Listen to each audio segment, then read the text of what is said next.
Welcome to Motivational Humanity. You are not alone. Let me ask you something, and I want you to really sit with it. When was the last time you were completely alone? Not just physically, but truly alone. And you didn't immediately reach for your phone, turn on the TV, or find something to busy yourself with. If that question made you a little uncomfortable, good. That discomfort is telling you something important. Because here's a truth that not many people are willing to say out loud. Most of us have never actually learned how to be with ourselves. We learned how to be daughters, how to be wives, how to be mothers, caregivers, friends, colleagues. We learned how to show up for everyone else. But somewhere in all of that beautiful, exhausting giving, we forgot, or maybe never had the chance, to learn how to simply be. And now, maybe the house is quieter than it used to be. Maybe the kids are grown. Maybe a marriage ended or a partner passed. Maybe you retired, and the days that used to fly by now stretch out like long, still roads. And in that quiet, something creeps in. Not just loneliness, but a deeper ache. Like you're a stranger in your own company. If that's where you are right now, stay with me, because this conversation is for you. I want you to know something before we go any further. You are not weak for feeling this way. You are not broken. And you are absolutely not alone in feeling alone, which I know sounds like a contradiction, but it's one of the most human paradoxes there is. You have lived through decades of life that most people can't even imagine. You have held families together during impossible times. You have sat beside hospital beds and held the hands of people you loved. You have celebrated weddings and grieved losses and rebuilt yourself after things that would have flattened someone with less strength. You carry a lifetime of wisdom in you. And yet, right now, that wisdom doesn't seem to be helping with any of this. With the specific, particular H of feeling alone. And here's why that makes complete psychological sense. The skills that helped you survive and thrive in a connected life, nurturing, adapting, being present for others, those are beautiful skills. But they are outward-facing skills. They are all about reaching toward other people. What you're being asked to do now is something entirely different. You're being asked to turn inward. And that is a skill that most of us were never taught. Not in school, not in our families, not by our culture. So if it feels hard and foreign and uncomfortable, that's not a character flaw. That's just a muscle you haven't had the chance to build yet. And it can be built. I've seen it. I believe it completely. Here's where we have to start, because this is the foundation of everything. Loneliness and being alone are not the same thing. I know you've probably heard that before. But let me explain why they feel the same. Because understanding the psychology of this actually changes everything. When we are alone, our brains, these incredibly sophisticated, survival-oriented organs, go on high alert. And here's why, for hundreds of thousands of years, being separated from the group was genuinely dangerous. It meant no protection, no food sharing, no safety. Our ancestors who felt anxious when alone were more likely to survive, because that anxiety pushed them back toward the tribe.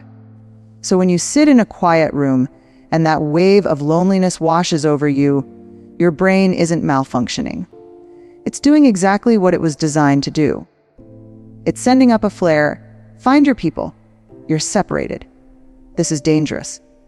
But here's the thing. You're not actually in danger. You're just quiet. The brain doesn't automatically know the difference between healthy solitude and dangerous isolation. It takes practice to teach it. Think of it like this. Imagine you've spent decades living near a busy highway. The sound of traffic became your normal, your background hum. Then you move to a cottage in the countryside. For a while, the silence actually feels wrong. It feels unsettling. Your nervous system keeps waiting for a noise that never comes. That's what's happening when you feel lonely in your own company. You've been surrounded by the beautiful noise of a full life. The silence is new. And new things feel like threats, until they become familiar. The path forward isn't to fill the silence. It's to stay in it long enough that it starts to feel like home. Now I want to go a little deeper, because this one matters enormously. Many women, especially women who grew up in the generations you belong to, were raised with a very specific, unspoken message. Your value was tied to your usefulness, to how well you took care of others, to how much you gave. And there's nothing wrong with giving. Giving is love made visible. But when your entire sense of self-worth becomes tangled up in what you do for other people, something quietly breaks inside. Because the moment there's no one to do things for, the children are gone, the career is over, the partner has passed, you're left asking a question that can be genuinely terrifying. Who am I when I'm not needed? Psychologists call this a disrupted sense of self. It's incredibly common, and it's particularly common in women who spent their prime years in deeply relational roles. Your identity became woven into your relationships. And that's not a mistake you made. It was the water you swam in. But here's the reframe I want to offer you. You are not a role. You never were. You are a full, complex, irreplaceable human being who happened to play many roles throughout your life. The mother, the caregiver, the professional, the wife, those were things you did. They are not the sum of who you are. I think of it like a tree in winter. When the leaves fall, the tree doesn't stop being a tree. It's not lesser. It's not dead. It's resting. It's drawing its energy inward, preparing for something new. You are not empty without your roles. You are resting. You are turning inward. And something new is waiting to grow. The relationship you build with yourself now, in this chapter, can be the most honest, most real, most you relationship you've ever had. Because for the first time in a long time, you don't have to perform for anyone. Let me tell you about a woman I'll call Margaret. Margaret was 67 when she came to a retreat focused on mindfulness and inner healing. She was terrified. She'd been widowed 2 years before, and the thought of spending a weekend in relative quiet, without distraction, made her feel almost sick with dread. She told the facilitator, "I'm afraid of what I'll find if I stop running." The facilitator said something that stayed with her for years. She said, "Margaret, the things you're afraid to find have been waiting patiently. They're not there to destroy you. They're there because they need you." By the end of that weekend, Margaret described something she hadn't felt since childhood, a sense of being deeply, peacefully at home inside herself. Now, I'm not telling you that story to suggest that a meditation retreat is the answer, or that the path to inner peace is quick or easy. It isn't. But what Margaret discovered is something that philosophers, psychologists, and spiritual traditions have known for centuries. A solitude is not the absence of connection. It is the presence of self. When we are constantly surrounded by noise, even the good noise of people we love, we lose the thread back to ourselves. We forget what we actually think, as opposed to what we've absorbed from others. We forget what brings us alive. We forget the quiet voice inside that has wisdom to offer, if we'd only sit still long enough to hear it. The psychologist Esther Buchholz called solitude the other side of the coin of human intimacy. She believed we can't truly connect with others unless we're also capable of being alone. Because if you can't be present with yourself, you can't fully be present with anyone else. So solitude isn't where connection goes to die. It's where you go to remember who you are, so you can come back to others more fully, more truly yourself. Practical beginning: start with just 10 minutes a day. No phone, no TV. Just you, a cup of tea, and a window. You're not trying to solve anything. You're just practicing the art of being present with your own company. At first, it might feel awkward. That's fine. Awkward means you're learning. Here is something that will sound simple but runs very deep. When you are alone in that quiet room, there are actually two things happening. There is the physical fact of being alone. And then there is the story your mind is telling you about what that aloneness means. The physical fact is neutral. It's just a room. It's just quiet. But the story can be devastating. Nobody needs me anymore. I've been left behind. My life is over. I'm invisible. I don't matter. But those stories feel like truth. But they are not facts. They are interpretations. And they are almost always shaped by our oldest wounds. Cognitive behavioral psychology has a term for this, a cognitive distortions. The idea that our minds, especially when we're tired or afraid or grieving, tend to interpret neutral events through the lens of our deepest fears. And the fear underneath loneliness for many women is this, I am only as valuable as I am needed. But think about this. Think about a tree in a forest that no longer produces fruit. Is it useless? Is it less of a tree? Or is it still giving shade, still holding the soil together with its roots, still home to birds and insects, still breathing oxygen into the world, simply by existing? You are not useless because you are not needed in the same ways you used to be.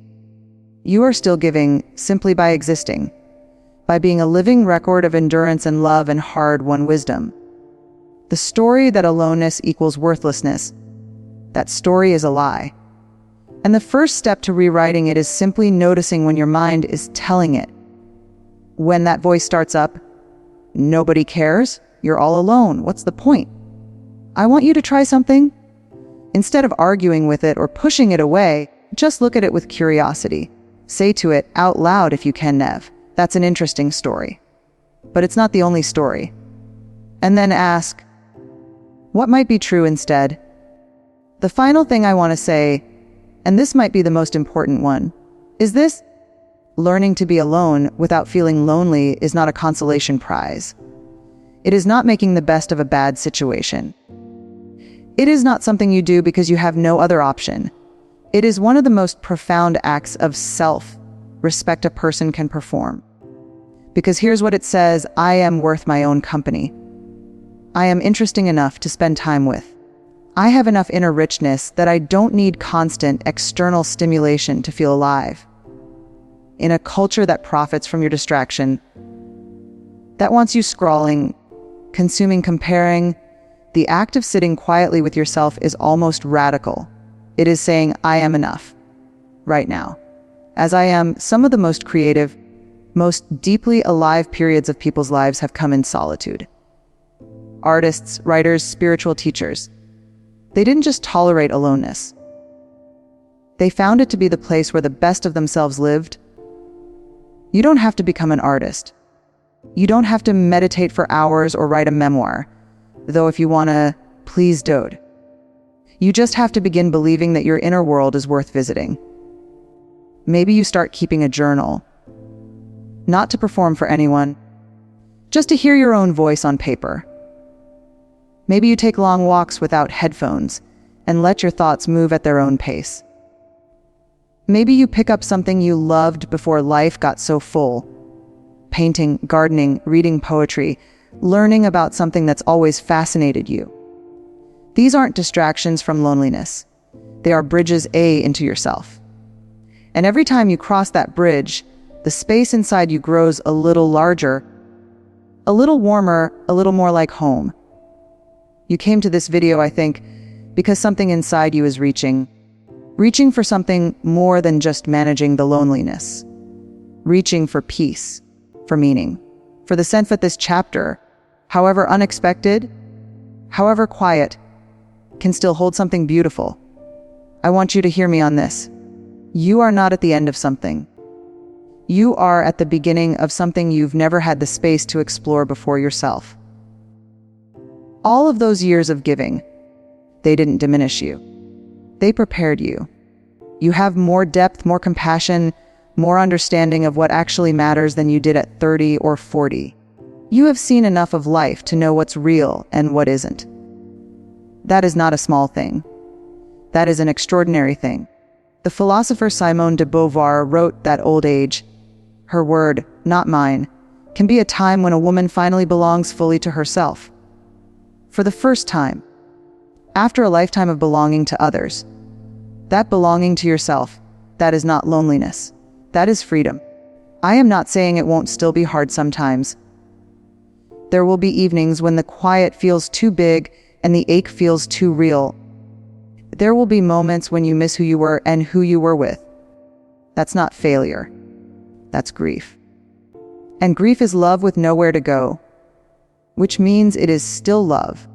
But alongside the grief, I want you to start building something new, a relationship with yourself that is tender and curious and honest. A life that has room for both the missing is and the becoming. You are enough for your own company. You have always been enough. Before you go, I want to ask you to do one thing. If something in this video touched you, if even one idea gave you a small sense of relief or hope or recognition, I want you to leave a comment below with these words, I am reclaiming my peace. That's it. Just those 4 words. Because I want to know you were here. And because something about saying it, even just typing it, is the beginning of making it true. And if you know a woman in your life who is navigating this, a sister, a friend, a neighbor, please share this video with her. She might need to hear it more than she's letting on. I'll be here next week with another conversation just like this one. Because you deserve a space where your experience is taken seriously, where you are seen. Take care of yourself, gently, and I'll see you soon.